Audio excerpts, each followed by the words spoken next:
Hey everyone, welcome back to Land Investing Online, where we teach students how to profitably buy and sell vacant land. This is the simplest, least competitive, and most profitable sector of real estate. For more information, visit landinvestingonline.com. Join our free discords with tons of successful investors. Guys, if you are new here or if you've been watching our channel, we really would appreciate a like and subscribe to our channels. It means a ton, and that's how we grow this business and keep it sustainable. I'm Daniel Apke, joined again by my brother and business partner, Ron Apke. Welcome back, Ron. Hey, Dan, good to be here. Before we start, let's go over one of our questions from a member, and actually members. We hear this question all the time. Today's topic is actually how to pick the perfect realtor. But before we get into that, let's go over a question. It is, what's possible for income in your first year of land flipping? So I guess you're starting the land flip. I'm guessing if you're asking this question, maybe you haven't started yet, or maybe you just sent out your first mail and you haven't seen the results yet, and you're just curious to what's possible. I had this question last night actually by a member, but I'm curious. I answered her, but I'm curious to see your answer on this, Ron. Yeah, honestly, Dan, these questions, it's so common. I really don't like capping things like this, especially with a business as profitable as this. I don't want to say you can make $1 million. Yeah, you can, but I also think the right person can make $10 million doing this a year or their first year. I don't want to cap this by any means, because who am I to say that you can't do something? Um, you can easily quit your job, very easily quit your job and do this full time. There's a lot of things you can do. There's not much you can't do in terms of finances with this. You can do this from anywhere, those are things I like talking about. You can do this from anywhere. You can be traveling all year and still make $1 million+. Just so much stuff. But if you're working on this, whatever, 20 hours a week, 15 hours a week, and you have a full-time job, you can easily do $700,000 to $1 million in my mind. That's, I don't know, 60,000 a month to whatever, almost 100 grand a month, which is very possible if you're taking on the right deals, if you're structuring your business the right way. But like I said, Dan, I don't like capping questions like this because who am I to say what someone else can or can't do? Yeah, and $60,000 a month of profit is very doable. I don't want to make it sound too easy, but it is easy to do that, honestly. Like if you just stay consistent with the things we're telling you to do, 60K a month, no doubt. No doubt. I mean, I already in our course, I already know the people who are going to be doing that in a couple months who just started, just from the consistency aspect. Like we're going to get you there. But yeah, I like that point. We're not going to cap it because I know you can make 10 million. We made a little bit, I think, or around $1 million our first year, but we had two people and we are doing it pretty full time. And we had a lot more than $1 million of profit in our pipeline. But obviously, by the time you sell and get your money and all that's when we actually calculate the profit. You don't calculate profit when you acquire, obviously. But let's get into today's topic: how to pick the perfect realtor for your properties. This can be a land realtor, guys. You can take some if you just do regular real estate, traditional real estate, multifamilies. We have a good system that works, I think, for all aspects of real estate. It's not just land related, but let's talk about it a little bit. So the first question that you should probably ask, if this is related to land, and houses is a little bit different, obviously, but if this is land related, you have to kind of ask yourself, what is your property size dollar wise, and how many do you have for the realtor, right? Because if it's a $15,000 property and you only have one, I mean, maybe if you're around a real metro area, someone would take it, but they're going to take, minimum. A lot of them have minimums of a certain amount. Maybe it's $2,500 per listing or whatever. 15,000, or maybe they're new and don't have listings and just need more listings. But if you have a $15,000 property, they might not want it. Wouldn't you agree, Ron? Yeah, for sure. There's a minimum for a lot of them. I do I like the realtors that have a minimum commit. Not like, I mean, but they're just being honest. Listen, I can't do a $15,000 listing for 8% or 10%. That's only $1,500. So a lot of those realtors are going to be like, yeah, I need a minimum of 2,500. I hear 3,000 a lot. I hear as much as $5,000 minimum. And I understand the time, effort, and they are also investing money. They're putting a sign up, they're getting drone pictures, hopefully there. It's not like they just get all that profit. They have to pay their brokerage as well. But Yeah, that's very common for those little listings. You're either going to get ghosted and they're not going to respond. It's going to be someone who's brand new who just wants a listing, or it's going to be someone who has way bigger properties and they'll say, "I'll do this for a minimum of $3,000 or $5,000."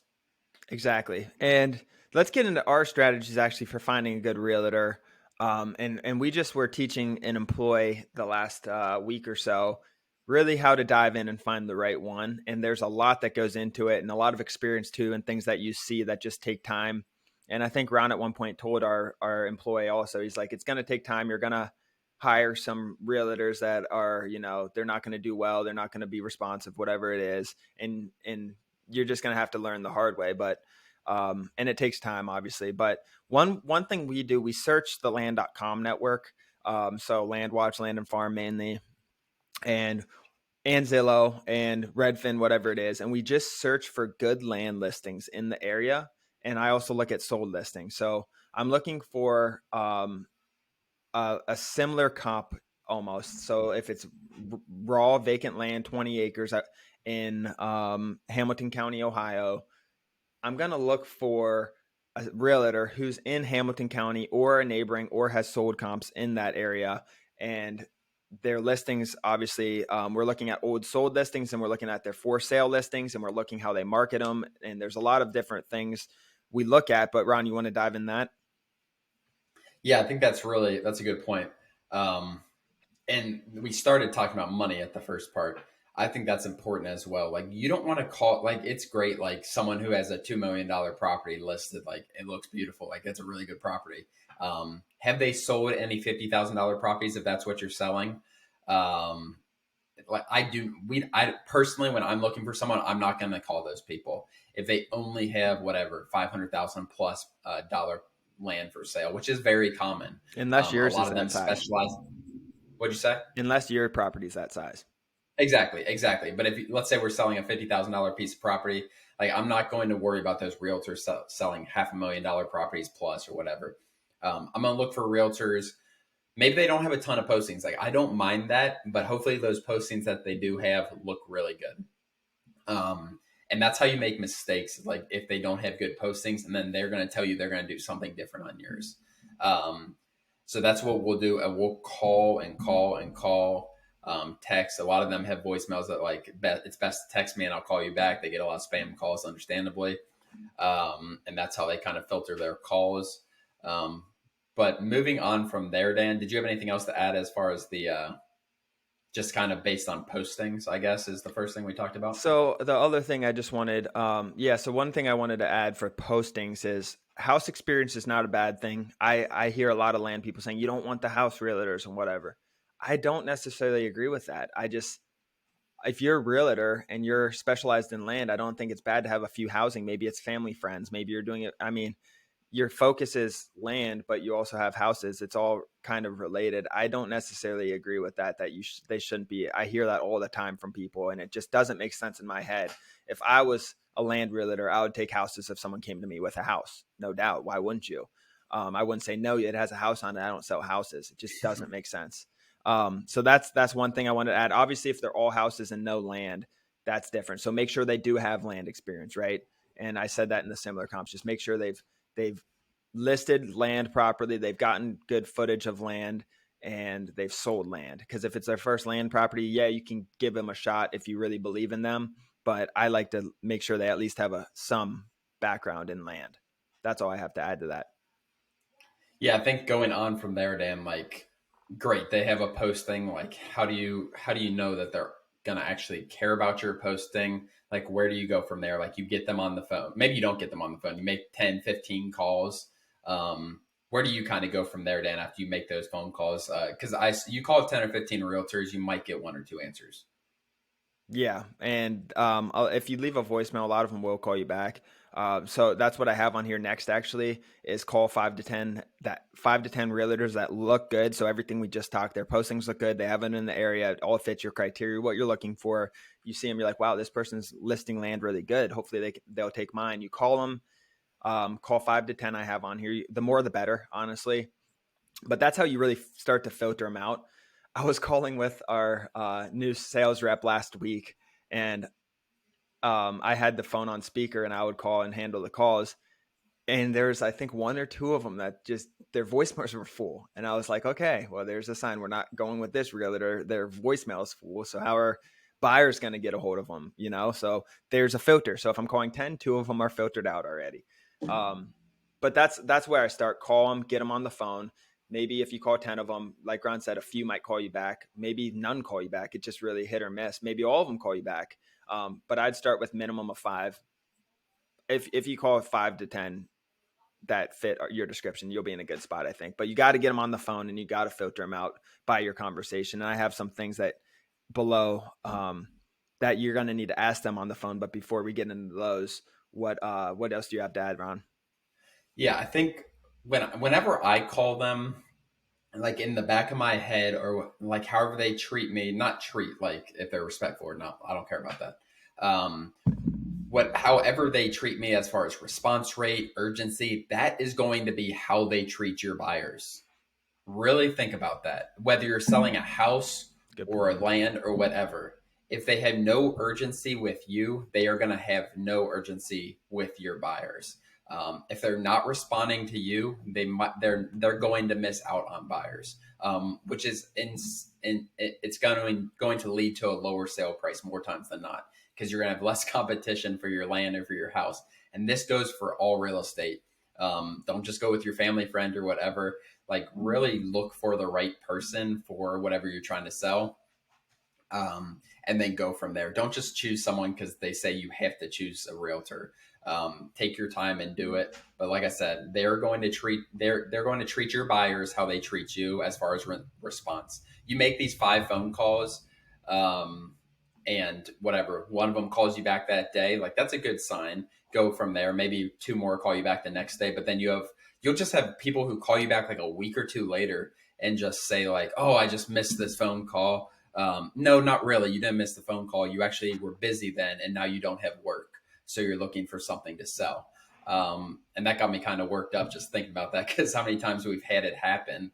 And like I said, none of this is foolproof. You're still going to end up hiring bad realtors if you're selling land consistently. It's just going to happen. Like Daniel said, that's what I told our employee. Like it's going to happen. Yeah, and I think of it kind of going back to interviewing employees almost like you want to give them an assignment, something to do, and bring back to you. So like the first thing, so let's go with the conversation. Let's go into that. So you get them on the phone, they call you back or they answer. Um, the first question I like to ask them is, well, I'll give them a detailed explanation of our property, where it is, and what we do, right? And then you'll kind of get their feedback. And then you can just ask them, do you cover that area? Do you feel comfortable with that area? And just get a feel for them. And assuming that you filtered them out right on the first step that we said, looking at their listings, they're going to say, yeah, I cover that area. I have a lot of listings there, whatever.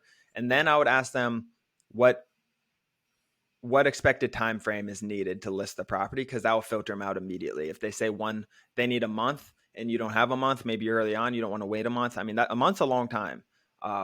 There you go, cross them off your list. But if they say, oh, I could have it listed next week, let me go look at the property, and all that stuff, I'd ask them that first to filter them out, and then kind of talk to them about the process to get them listed. Are they going to go to the land? Things like that.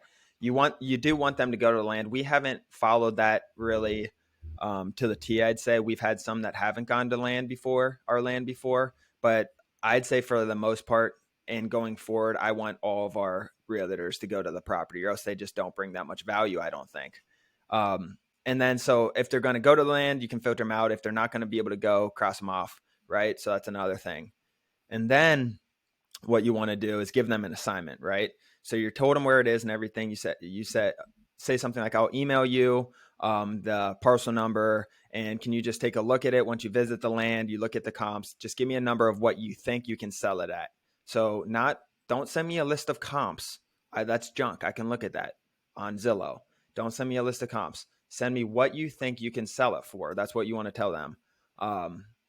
And we've had properties where they've said they'll sell it for $40,000 less than what it sold for. So make sure those comps and what they're giving you aligns with what you're seeing. And if those two things align and you're like, wow, I thought I could sell this for 110,000. She's saying 115, to 125. That's right there. She went to the land. She said it's beautiful. She walked it. There's a creek in the back that I didn't know about. Whatever it is, they're giving you good feedback, and they got back with you. So real quick before I dive more into that, what's going to happen is when you email these realtors and give them that breakdown and you're asking them or you're texting them and following up, I'd say about 50% of them from there aren't even going to respond. So that's another filter right there. And then the ones that do respond and actually follow through with what they did, you most likely have your realtor because you'll filter so many out. I think Josh and I, one of our employees called 10 to 15, and I think we have it down to two. Right. We were talking yesterday. I think we have it down to two, and I think they're even two counties. So who knows? We might even have it down to one, to be honest. But that's kind of the process I go through. By the time you go take them through that kind of checkbox, they fit all this stuff. You're not going to have as many as you originally called. What do you have to add to that? That was a lot of info. No, that was really good, Dan. And yeah, that's kind of the same process I go. Some of it is like a gut feeling, I think, with doing this. But you'll learn how to kind of feel out the salespeople, the ones who are just trying to like get that under contract with you. If they say they can't, some of them will say like, "Yeah, I can get it up in 3 weeks. Here, let me send you this contract." Like, no, I'm not going to sign this contract when you can't list my property for 3 weeks. What we'll do, you can go get pictures. I'll go get pictures myself and post it on. If I don't sell it in 3 weeks and you're ready to post it, we can go from there. Like, it's ridiculous. Like, they should be able to get it up. 7 days is what they should be able to get it up in. I don't care how busy they are. They don't need to personally go take pictures. It's always good for them to walk the land. Um, Trying to think, my like for me personally, like I'm an urgent person. Like, I want things done. Um, I think the most success I've had is realtors, and I think anyone is going to have is when realtors will you'll talk to them on the phone and they'll tell you like they'll be there later today. Like, they don't have to go home and eat dinner at a certain time and then do this. Like, no, they're gonna eat on the way or do something then and change their schedule a little bit for you to get the property. I'll sell that or sign that contract that night if they do that. They go, they give me a comp, even if their price is wrong. I know Dan will talk about if it's 40,000 under. If they're okay with you telling them like and fighting it a little bit, like let's say they think it's worth 70,000, you think it's worth 110 or something, send them your comps and be like, I think it's worth a little more than that. What do you think? And they might have something to go back on, like, no, this land is whatever, partially in a floodplain, or this land isn't as desirable area, and going from there. But you'll get those realtors who will go there that day. And that is just amazing. Like, they're really familiar with the area. Usually it's not outside their county, like their specialty county where they're from. And those are the guys that you want.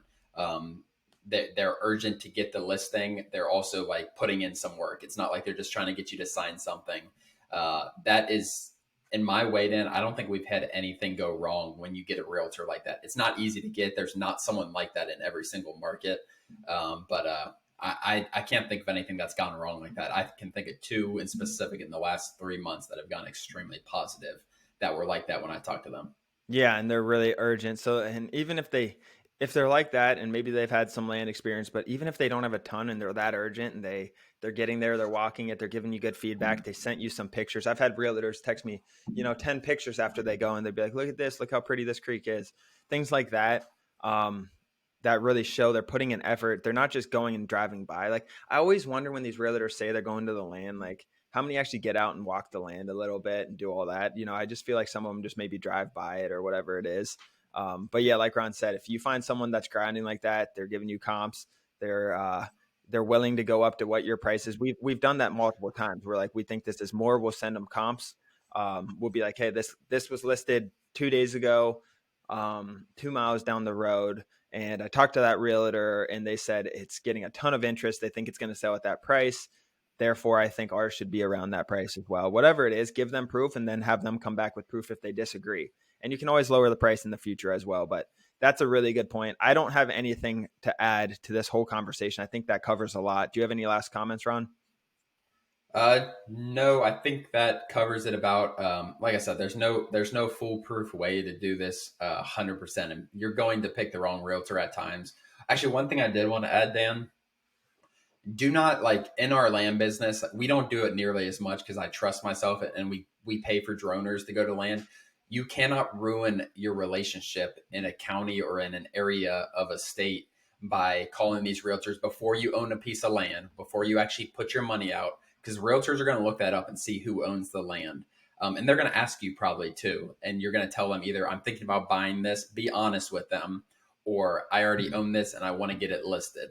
Those are two different things, and you need to have different expectations on that. If you're just trying to get their opinion and trying to find out if you should buy this piece of land, like that's a lot different than actually owning the piece of land. So scale your expectations based on that.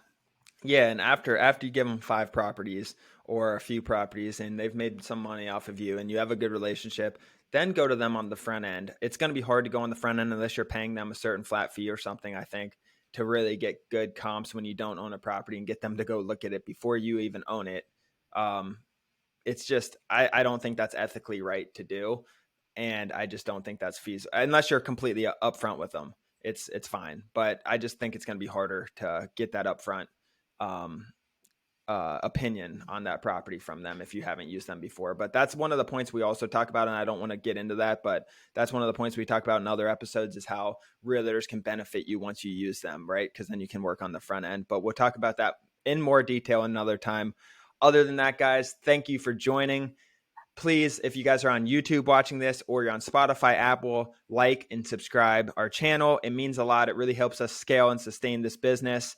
And it also gives us feedback on what you guys like and don't like. So please like and subscribe to the channel. Other than that, guys, thank you for joining. Visit landinvestingonline.com. We have a free Discord. Ron and I are involved. Come learn from the best. See you guys there. Thanks, guys.